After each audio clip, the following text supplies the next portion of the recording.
Good morning everyone. Study stream YouTube channel पर आप सभी का स्वागत है। आज के इस वीडियो में हम डिस्कशन करने वाले हैं 10 जनवरी के कुछ इंपॉर्टेंट करंट अफेयर्स के बारे में। तो चलिए शुरू करते हैं। देखते हैं आज का पहला current affair. World Hindi day. हर साल जनवरी 10 को वर्ल्ड हिंदी डे मनाया जाता है। तो world Hindi day observe on January 10 to commemorate the first world Hindi conference held in January 1975 Nagpur Maharashtra. जो पहला वर्ल्ड हिंदी कॉन्फ्रेंस हुआ था जनवरी 1975 में, जो कि नागपुर महाराष्ट्र में हुआ था, जो कि जनवरी 10 को ऑर्गेनाइज किया गया था, उसको कॉमेमोरेट करने के लिए हर साल जनवरी 10 को वर्ल्ड हिंदी डे मनाया जाता है। और जो पहला हिंदी डे था, जो पहला वर्ल्ड हिंदी डे था, वो सेलिब्रेट किया गया था 2006 में। और ये क्यों सेलिब्रेट किया था, जो उसका ऑब्जेक्टिव क्या है? उसका ऑब्जेक्टिव ये है कि जो अवेयरनेस है हिंदी लैंग्वेज है, उसको अवेयरनेस को फैलाने के लिए ये उसको मनाया जाता है, जो कि इसको इंटरनेशनल लैंग्वेज के हिसाब से उसको प्रमोट करने के लिए इसको अक्रॉस द वर्ल्ड इसको मनाया जाता है।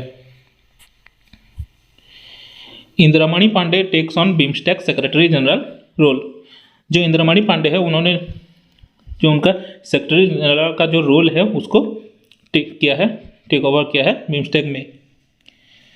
जो एम्बेसडर है इंद्रामणि पांडे, ये सीजन डिप्लोमेट फ्रॉम इंडिया, जो कि एक इंडियन डिप्लोमेट है, उन्होंने ऑफिशियली एज्यूम किया है उनका जो रोल है secretary general of the Bay of Bengal Institute for Multi Sectoral Technical and Economics Cooperation, BIMSTEC जो है वहाँ पर उन्होंने अपना रोल को एज्यूम किया है, जो कि सेक्रेटरी जनरल के पोस्ट पर उनको अपॉइंट किया गया था। और जो एम्बेसडर पांडे है, उन्होंने सक्सीड किया है तेंजिन लेकपाल जी को, जो कि भूटान के जो तेंजिन लेकपाल है उनको उन्होंने सक्सीड किया है। जो इंद्रामणि पांडे है वो 4th सेक्रेटरी जनरल है बिम्स्टेक की। और इससे पहले जो सेक्रेटरी जनरल का पोस्ट बिजनेस है, उसको एज्यूम करने से पहले वो उन्होंने सर्व किया था permanent representative of India to the United Nation and other international organization in Geneva. जो यूनाइटेड नेशन की जो ऑर्गेनाइजेशन है वहाँ पर वो परमानेंट रिप्रेजेंटेटिव के रूप में भी वो इंडिया को रिप्रेजेंट कर चुके हैं इससे पहले। जो बिम्स्टेक है वो कब फाउंड किया गया था? वो फाउंड किया गया था 6 जून 1997 को उसको बनाया गया था। और उसके मेंबर स्टेट कितने हैं? उसके 7 मेंबर स्टेट हैं, जो कि बांग्लादेश, भूटान, इंडिया, म्यांमार, नेपाल, श्रीलंका और थाईलैंड। ये 7 कंट्रीज उनके मेंबर स्टेट है। और उनका हेडक्वार्टर है ढाका, बांग्लादेश में उनका हेडक्वार्टर है। Rajiv Shah name as class C director on board of directors of federal Reserve Bank of New York. जो फेडरल रिजर्व बैंक है न्यूयॉर्क का, वहाँ पे जो क्लास सी डायरेक्टर चुने गए हैं बोर्ड ऑफ डायरेक्टर्स के, वो राजीव शाह को चुना गया है। जो डॉक्टर राजीव शाह है, current president of the Rockefeller foundation, जो करंट प्रेसिडेंट है रॉकीफेलर फाउंडेशन के राजीव शाह, उनको अपॉइंट किया गया है, नेम किया गया है as a class C director board of directors of the Federal Reserve Bank of न्यूयॉर्क। उनको अपॉइंट किया गया board of governors of the Federal Reserve System for a 3-year term ending 31 December 2026। उनको 3 साल के लिए एक टर्म के लिए उनको अपॉइंट किया गया है। जो उनका जो टर्म है वो एंड होगा 31 दिसंबर 2026 को। उनका जो अपॉइंटमेंट है वो एंड होगा, जो उनका टर्म है। उनको 3 साल के लिए अपॉइंट किया गया है। जो शाह है वो जो उन्होंने लीडिंग किया था, जो रॉकफेलर फाउंडेशन है, उसी 2017 से वहाँ पर वो काम कर रहे हैं एज ए डायरेक्टर के रूप में वहाँ पर थे, वहाँ पर बोर्ड ऑफ डायरेक्टर्स में। Ashwani Gupta appointed as CEO Adani Ports. जो अश्वनी गुप्ता है उनको अपॉइंट किया गया है एज ए सीईओ, जो अदानी पोर्ट्स है उनके सीईओ के हिसाब से उनको अपॉइंट किया गया है। जो Ashwani Gupta has been nominated as CEO of Adani ports and special economic zone. जो Adani port and special economic zone है वहाँ पर सीईओ अपॉइंट किए गए हैं अश्वनी गुप्ता। जो अश्वनी गुप्ता है वो farmer global chief operating officer है निसान मोटर्स। जो निसान मोटर्स है वहाँ पर सीईओ के रूप में वो काम कर रहे थे इससे पहले। और ये अपॉइंटमेंट जो part of Adani sport internal restructuring, उनको जो इंटरनल रिस्ट्रक्चर हुआ है इसका एक पार्ट है ये अपॉइंटमेंट, जो कि एलिवेट करता है Karan Adani to the role of managing director. जो करण अदानी है उनको मैनेजिंग डायरेक्टर रोल दिया गया है। और जो गौतम अदानी है उनको रीडेजिग्नेट किया गया है executive chairman of AP SEZ. जो Adani ports and special economic जो वहाँ की वो एग्जीक्यूटिव चेयरमैन है। जो अश्वनी गुप्ता है वो ऑटोमेटिक वेटरन मार्के हुआ अपॉइंटेड निसान CEO इन दिसंबर 2019, दिसंबर 2019 में उनको निसान में CEO के रूप में उनको अपॉइंट किया गया था। Sarbananda Sonowal chair first inland waterways development council meeting in Kolkata. जो यूनियन पोर्ट शिपिंग और वाटरवेज मिनिस्टर है सर्बानंद सोनोवाल जी, उन्होंने चेयर किया है पहला जो inland waterways development council meeting जो कि कोलकाता में ऑर्गेनाइज किया गया था, वहाँ के वो उन्होंने चेयर किया है, उन्होंने चेयरमैन के रूप में उन्होंने उसको ऑर्गेनाइज किया है उस मीटिंग को। During the meeting mister Sonowal unveil ground breaking initiative include Harit Nauka, और इस मीटिंग के दौरान जो सर्बानंद सोनोवाल जी है उन्होंने अनवेल किया था एक इनिशिएटिव को जो कि हरित नौका के नाम से उसको इनिशिएट किया गया है और उसको अनवेल किया गया है। जो ये हरित नौका है वो एक गाइडलाइन जो कि green transition of inland vessels reverse cruise tourism road map 2047, जो 2047 का जो इनलैंड वेसल्स और river cruise tourism road map है उसका जो गाइडलाइंस है उसका हरित नौका के नाम से उसको अनवेल किया गया है। The ministry has set a target to elevate the modal share of inland water transportation from the current 2% to 5%, aligning with the goals outlined in Maritime India Vision 2030। जो Maritime India Vision 2030 है उसको target करते हुए जो modal share है inland water transportation का जो कि अभी करंट 2% है उसको बढ़ाकर 5% करने के लिए उसको टारगेट किया गया है। The establishment of inland waterways development council in October last year, जो ये इंग्लैंड वाटरवेज डेवलपमेंट काउंसिल है वो लास्ट ईयर अक्टूबर में उसको एस्टैब्लिश किया गया था, जो कि government's commitment to comprehensive development of inland waterways, जो कि हमारे इंडियन वाटरवेज है उसको डेवलप करने के लिए गवर्नमेंट के द्वारा ये स्टेप लिया गया है, जो कि एसोसिएट करता है inland water transport ecosystem for improve cargo efficiency and passengers. तो कार्गो एफिशिएंसी और पैसेंजर्स को जो इकोसिस्टम है उसको इम्प्रूव करने के लिए इस इनिशिएटिव को गवर्नमेंट के द्वारा इनागोरेट किया गया है और उसको बनाया गया है, डेवलप किया गया है इसको। गोल्डन ग्लोब्स अवार्ड 2024, जो इस साल का गोल्डन ग्लोब वो 81st गोल्डन ग्लोब अवार्ड जो कि हुआ था इस बार लेविस में at the Beverly Hilton in Beverly hills California USA। जो इस साल का जो गोल्डन ग्लोब्स अवार्ड हुआ था वो कैलिफोर्निया USA में उसको हेल्ड किया गया था, और यहाँ पर जो बेस्ट फिल्म का अवार्ड मिला है ड्रामा कैटेगरी में वो ओपेनहाइमर को मिला है, और बेस्ट एक्ट्रेस जो है ड्रामा कैटेगरी में वो उसको किसको मिला है, वो लिली ग्लैडस्टोन को मिला है, जो कि killers of the flower moon movies में के लिए उनको ये अवार्ड मिला है। और बेस्ट एक्टर का अवार्ड मिला है सिलियन मर्फी को ओपेनहाइमर को, और जो बेस्ट डायरेक्टर मिला है वो क्रिस्टोफर नोलन को मिला है, जो कि ओपेनहाइमर के लिए उनको बेस्ट डायरेक्टर का अवार्ड मिला है। और बेस्ट सपोर्टिंग एक्टर में रॉबर्ट डाउनी जूनियर को मिला है ओपेनहाइमर के लिए, और बेस्ट सपोर्टिंग एक्ट्रेस जो है वो डाविन जॉय रैंडोल्फ को मिला है, जो कि द होल्डओवर्स के लिए उनको बेस्ट सपोर्टिंग एक्ट्रेस का अवार्ड मिला है।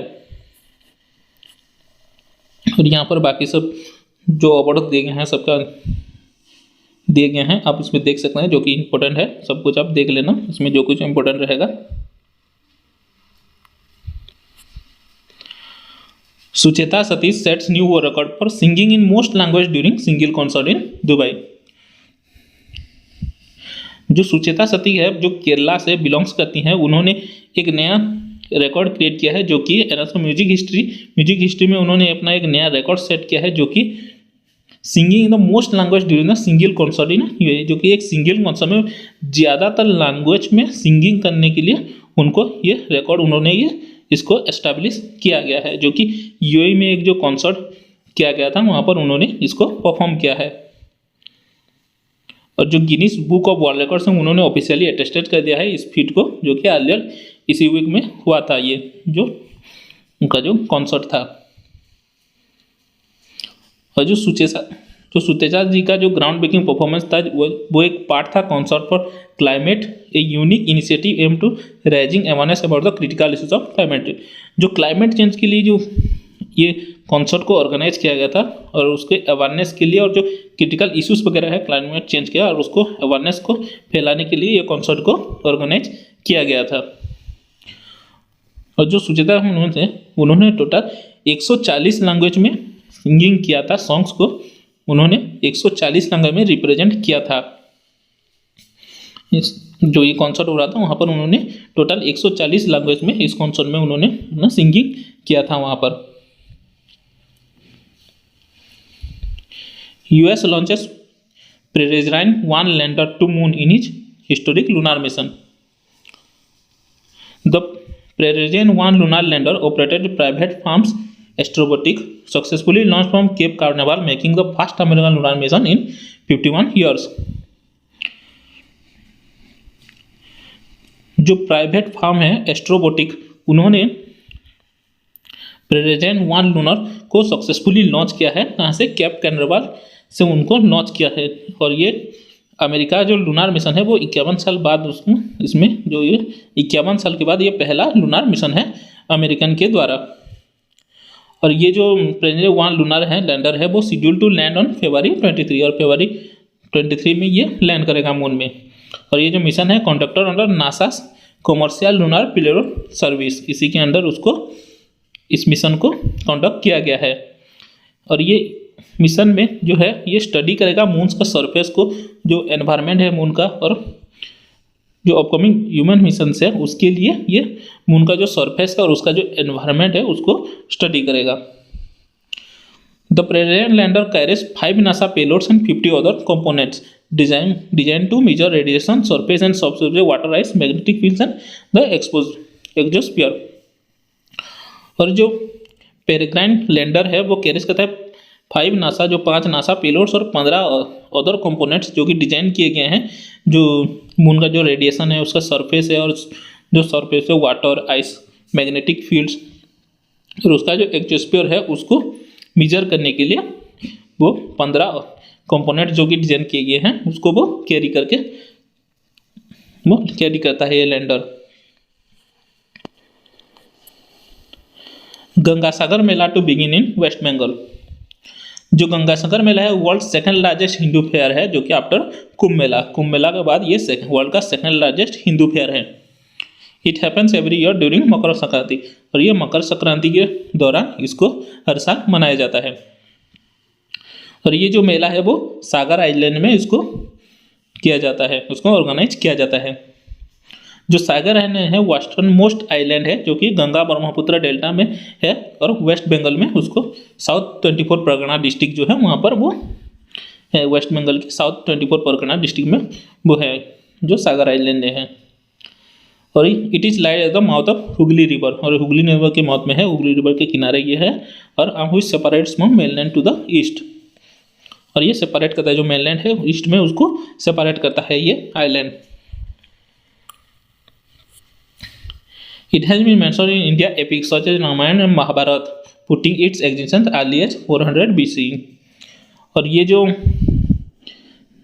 सागर मेला है वो रामायण और महाभारत एपिक्स में जो है वहाँ पर भी इसको मेंशन किया गया है, और ये दिखाता है कि इसका जो एग्जिस्टेंस है वो 400 BC से पहले से ही इसका एग्जिस्टेंस है।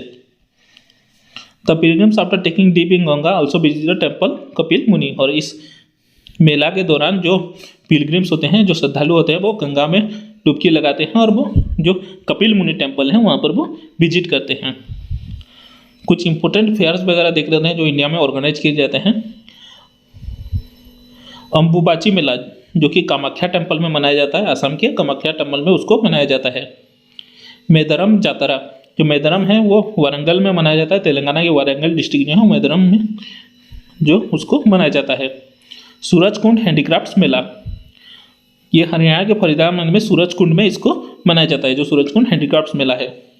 कुंभ मेला जो है वो नासिक, उज्जैन, इलाहाबाद, हरिद्वार ऐसे मल्टीपल स्टेट्स जो हैं वहाँ पर उसको मनाया जाता है। Sonpur cattle fair, Sonpur at the Confluence of Ganga and Gandak river, Bihar. जो गंगा और गंडक रिवर का जो कॉन्फ्लुएंस है सोनपुर, जहाँ पर ये सोनपुर कैटल फेयर मनाया जाता है जो कि बिहार में है ये है। The International Purple Fest 2024 begins in Goa. जो सेकेंड इंटरनेशनल पर्पल फेस्ट है will take place in Goa from January 8 to 13, 2024।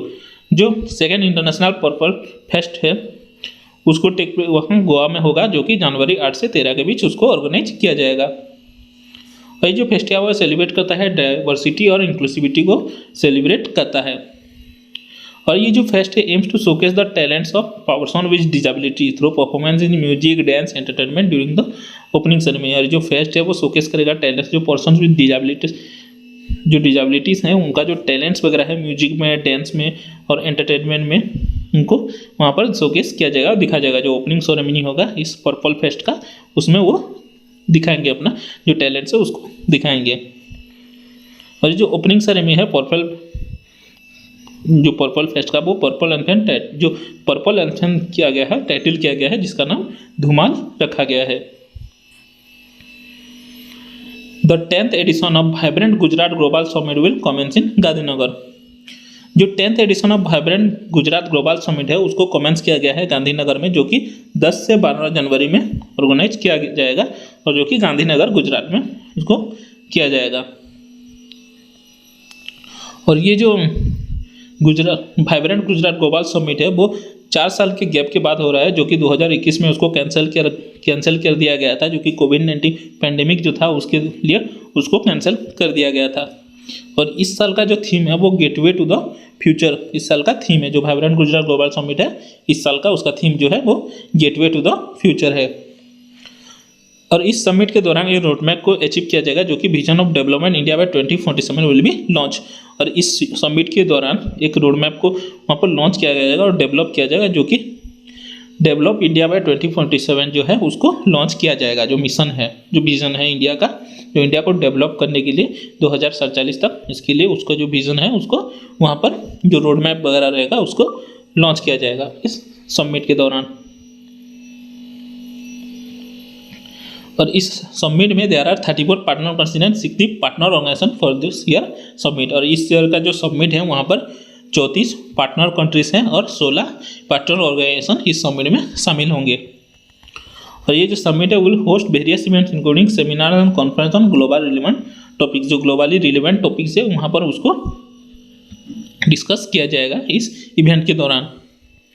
Innovation for Defence Excellence Defence Innovation Organization under India's ministry of Defence is participating at the 10th edition of prestigious Vibrant Gujarat Summit. और जो इस साल का जो 10th addition है vibrant Gujarat summit, वहाँ पर जो Innovation for Defence Excellence Defence Innovation Organization है, वो जो मिनिस्ट्री ऑफ इंडियन जो इंडिया का जो मिनिस्ट्री ऑफ डिफेंस है उसके अंदर जो है वो इस साल पार्टिसिपेट कर रहा है यहाँ पर इस समिट में। जो आईडेक्स है उसके बारे में थोड़ा देखेंगे। ये लॉन्च किया गया था 2018 में, जो कि प्राइम मिनिस्टर नरेंद्र मोदी के द्वारा इसको लॉन्च किया गया था। और जो आईडेक्स है serve as the flagship innovation schemes of India's ministry of, और जो फ्लैगशिप इनोवेशन स्कीम्स वगैरह है उसको इंडियन मिनिस्ट्री ऑफ डिफेंस के द्वारा उसको ये सर्व करता है। और इसका जो प्राइमरी गोल है is to foster an innovation ecosystem by collaborating with startups, innovators, MSMEs, incubators and academics. और जो ये आईडेक्स है उसका प्राइमरी गोल क्या है, वो इनोवेशन जो है जो फोस्टर करता है इनोवेशन को, इकोसिस्टम को, जो ये कोलैबोरेट करता है डिफरेंट स्टार्टअप्स के साथ, इनोवेटर्स के साथ, जो एमएसएमई कंपनीज वगैरह है उसके साथ, इनक्यूबेटर्स और जो एकेडमिक्स हैं उनके साथ मिलकर वो जो इनोवेशन इकोसिस्टम है उसको फोस्टर करता है और उसको बढ़ाता है उसको। India and Saudi Arabia signed bilateral हज एग्रीमेंट 2024 इन जेदा। जो इंडिया और सऊदी अरेबिया है उन्होंने साइन किया है एक बायलैटरल हज एग्रीमेंट को, जो जेदा में उसको साइन किया गया है। Agreement was sign during the 3rd हज एंड उमराह कॉन्फ्रेंस इन जेदा। ये जो एग्रीमेंट है वो साइन किया गया था ड्यूरिंग जो 3rd हज एंड उमराह कॉन्फ्रेंस जो हुआ था जेदा में, उसके दौरान इस एग्रीमेंट को साइन किया गया था। और जो हमारे union minister for women and child development है Smriti Zubin Irani presided over the signing alongside Saudi minister of Hajj and Umrah affairs doctor Tawfiq bin Fawzan Al Rabiah in Jeddah. और इन दोनों के बीच में ये एग्रीमेंट को साइन किया गया था। और इस एग्रीमेंट के तहत है a total quota of 1,75,025 pilgrims from India, जो कि 1,75,025 पिलग्रिम्स जो हैं जो कि इंडिया से हैं वो भी फाइनलाइज किए गए हैं, जो हज 2024 उसके लिए फाइनलाइज किए गए हैं with 1,40,020 seats reserve for pilgrims to proceed through हज committee, whereas 35,005 pilgrims will be permitted to proceed through private operators। जो उसका सीट है 1,40,020 उस सीट्स को रिजर्व किया गया है पिलग्रिम्स के लिए, जो कि प्रोसीड थ्रू किए जाएंगे हज कमेटी के द्वारा। और जो 35,005 पिलग्रिम्स है जो कि परमिट किए गए हैं उनको जो प्रोसीड किया जाएगा प्राइवेट ऑपरेटर्स के द्वारा, उनको प्रोसीड किया जाएगा। Ancient tools found in Telangana Mulugu districts. जो फ्लड हुआ था जुलाई 2023 में, उन्होंने वहाँ पर रिवील किया गया है एक ancient artifacts in Telangana Mulugu districts reshaping the region history and human habitation understanding. और जो जुलाई 2023 में जो फ्लड्स हुआ था तेलंगाना में, और उसी के बाद जो तेलंगाना का मुलुगु डिस्ट्रिक्ट है वहाँ पर एक एंशिएंट आर्टिफैक्ट्स को फाइंड किया गया है, जो कि दिखाता है कि जो वहाँ पर जो हिस्ट्री है ह्यूमन हैबिटेशन, वहाँ पर जो पिछले पुराने सालों में रह चुका है उसका बारे में वो दिखाता है वहाँ पर। इसके द्वारा जो एंशिएंट आर्टिफैक्ट जो मिले हैं इसके लिए वहाँ जाना जाता है कि ह्यूमन हैबिटेट भी वहाँ पर रह चुका है। Amidst the aftermath of the natural disaster, ये नेचुरल डिजास्टर के बाद a team of amateur historians stumbled upon a collective paleolithic quartet tool have then not only captivated the local community but also pushed back the understanding of human habitation in Telangana and central India। और ये जो flood हुआ था जुलाई 2023 में, उसके बाद एक team of जो हिस्टोरियंस थे वहाँ पर उन्होंने कुछ पैलोलिथिक क्वाड्रेट टूल्स का वहाँ पर उनको मिला है, जो दिखाता है कि वहाँ पर जो ह्यूमन हैबिटेंट्स भी तेलंगाना और सेंट्रल इंडिया में पहले भी बस चुका है, ह्यूमन हैबिटेट भी रह चुका है पैलोलिथिक एज के टाइम में। जो एक्सपोज टू जो टूल मिला है वो आइडेंटिफाई करता है, एक हैंड एक्सेस मिला है जो कि found between Gurebula and Bhupatipuram village in Mulugu district. जो मुलुगु डिस्ट्रिक्ट है वहाँ का जो गुरेबुला और भूपतिपुरम विलेज जो है वहाँ पर ये हैंड एक्स मिला है, वहाँ पर उसको एक्सपोज किया गया है वहाँ पर। और ये जो हैंड मिला है this significant watch a stone x measuring, और ये स्टोन एक्स है जो कि 15.5 cm लेंथ है जो उसका, और उसका जो वाइड्थ है वो 11 cm है, और ये जो उसका थिकनेस है 5.5 cm है। जो इलेस्फोरम जनार्दन चारी है एक डेडिकेटेड रिसर्चर है, उनको the one who made this remarkable discovery, इसका जो हैंड एक्स है जो स्टोन एक्स है उसका डिस्कवरी जो किया था वो इलेस्फोरम जनार्दन चारी के द्वारा इसको डिस्कवर किया गया है। According to palaeontologist Ravi Korisettar the stone axe belongs to the lower palaeolithic period. और जो पैलेंटोलॉजिस्ट है रवि कुरिसेटर, उनको मानना है कि ये जो स्टोन एक्स है वो लोअर पैलेलिथिक पीरियड का है। वो मानते हैं कि ये लोअर पैलेलिथिक पीरियड का एक स्टोन टूल है जो कि डेटिंग बैक अप्रोक्सीमेटली 30 लाख साल पहले, जो कि 3 मिलियन ईयर पहले का है, ये उनके हिसाब से डेटिंग बैक किया गया है इसको। ONGC begins fast oil production in Krishna Godavari deep water block. जो oil and natural gas corporation है one of India's leading energy exploration and production companies achieve a significant milestone on January 7 by commencing the fast oil production from the deep water KG Don 1998 by 2 block। जो ONGC है oil and natural gas corporation है, उन्होंने जो कि India का leasing energy exploration and production company है, उन्होंने एक नया माइलस्टोन को अचीव किया है जो कि January 7 में उन्होंने कमेंस किया है पहला ऑयल प्रोडक्शन जो कि deep water Krishna Godavari deep water block जो है 98/2 ब्लॉक, वहाँ पर उन्होंने उसको जो ऑयल प्रोडक्शन है उसको कमेंस किया है। वहाँ पर उन्होंने January 7 में उसको कमेंस किया है। और ये जो है लोकेटेड कृष्णा गोदावरी बेसिन में है जो कि बे ऑफ बंगाल में ऑन द काकीनाडा कोस्ट में, ये जो उनका जो ऑयल प्रोडक्शन है वहाँ पर उसको नेगोशिएट किया गया है। और ये जो डेवलपमेंट मार्क्स है crucial forward India energy landscape, और ये दिखाता है कि डेवलपमेंट करता है, क्रुशियल स्टेप है ये डेवलपमेंट का, इंडिया जो एनर्जी लैंडस्केप का डेवलपमेंट है उसके लिए क्रुशियल स्टेप लिया गया है। ये जो Krishna Godavari deep water block है 98/2 ब्लॉक है, इस situated approximately 25 kilometre from the coast line. और ये जो है वो 25 किलोमीटर दूर, इसको अप्रोक्सीमेटली 25 किलोमीटर दूर वहाँ पर है। इंडिया जो कोस्ट लाइन है काकीनाडा कोस्ट जो है उससे वो 25 किलोमीटर दूरी पर उसमें है ये वहाँ पर। और ये एंटिसिपेट किया गया है जो उसका पीक प्रोडक्शन है वो 92 फील्ड जो है उसका एक्सपेक्टेशन जो है वो 45,000 बैरल्स है oil per day, 45,000 barrels per day उसका जो प्रोडक्शन है वो एक्सपेक्ट किया गया है। और over 10 million metric standard cubic metres per day of gas, और 10 million metric standard cubic metres per day जो गैस है उसको एंटिसिपेट किया गया है कि वो डेली उसको करेंगे वहाँ पर।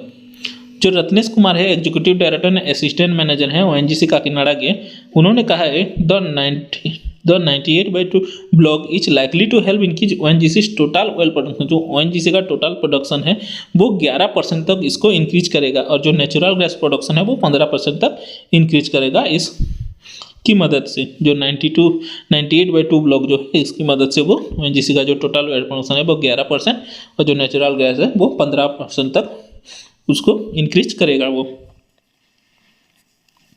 तो आज के कुछ इंपॉर्टेंट शॉर्ट न्यूज़ वगैरह देख लेते हैं। According to the National Statistical Office under the Ministry of Statistics and Program Implementation, the Indian economy will grow a robust 7.3% in the financial year 23-24। जो नेशनल स्टैटिस्टिक्स ऑफिस है जो कि ministry of statistics and programme implementation के अंदर जो है, उन्होंने उनके अकॉर्डिंग जो इंडिया का इकोनॉमिक ग्रो है वो 7.3% इंक्रीज होगा इस साल का, जो कि फाइनेंशियल 2023-24 के लिए है। और जो उन्होंने पिछली साल किया था वो जो 22-23 का जो फाइनेंशियल ईयर था वहाँ पर उन्होंने 7.2% का इम्प्लीमेंट किया था। उन्होंने कहा था कि 7.2% तक इंक्रीज होगा। इस साल जो है वो 7.3% उन्होंने प्रेडिक्ट किया है।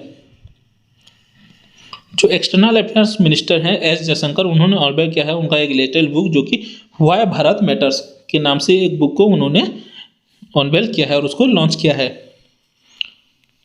Rashmi Shukla become Maharashtra first women director general of police. जो रश्मि शुक्ला जी हैं महाराष्ट्र की पहली women director general of police बनी है, उनको अपॉइंट किया गया है। 13th state level philatelic exhibition Karnapex 2024 a festival of stamps organised by the Karnataka postal. जो 13वां स्टेट लेवल फिलाटेलिक एग्जीबिशन है जिसका नाम कर्नापेक्स 2024 रखा गया है, फेस्टिवल ऑफ स्टम्प जो कि ऑर्गेनाइज किया गया कर्नाटका पोस्टल के द्वारा उसको ऑर्गेनाइज किया गया है। तो दोस्तों आज के लिए इतना ही। अगर आपको वीडियो अच्छा लगे तो प्लीज़ लाइक कीजिए, शेयर कीजिए और हमारे चैनल को सब्सक्राइब कीजिए ताकि ऐसे डेली करंट अफेयर्स के वीडियो आपको रोज़ मिल सके। अगर आपको इस वीडियो का PDF चाहिए तो आप हमारे टेलीग्राम चैनल को ज्वाइन कर सकते हैं जहां पर आपको PDF मिल जाएगा। Thank you.